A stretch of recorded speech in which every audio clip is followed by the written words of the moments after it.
ಗೊತ್ತಾಯ್ತಿಲ್ವಲ್ಲ? Touch ಮಾಡಿ sir. ಅದೇ round ಆಗ್ತಾ ಇದೆ. ರೌಂಡ್ ಅಷ್ಟೇ ಅಷ್ಟೇ. ಸರ್ ವಿಡಿಯೋ ಮಾಡ್ತಾನೆ.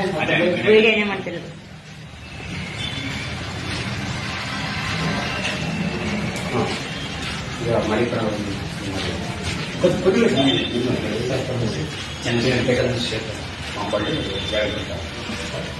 ಆತ್ಮೀಯ ಕನ್ನಡದ ಮನುಷ್ಯಗಳೇ, ಈ ದಿನ ಒಂದು ಸಂತೋಷದ ದಿನವಾಗಿದೆ.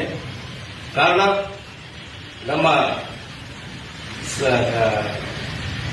ಕನ್ನಡದ ಕಂದ ಆಟೋ ರಾಜ ಅಣ್ಣ ಶಂಕರನಾಥ್ ರೆಡ್ಡಿನೇ ಒಂದು ಇರ್ತಕ್ಕಂಥ ಒಬ್ಬರು ಬಹಳ ನಿಜಕ್ಕೂ ನಾವು ನೋಡುತ್ತ ತಕ್ಷಣ ಬಹಳ ಸಂತೋಷ ಆಯಿತು. ಸೇಮ್ ಶಂಕರನಾಥ್ ರೆಡ್ಡಿನೇ ಇದ್ದಾರೆ. ಅವರ ಹೆಸರು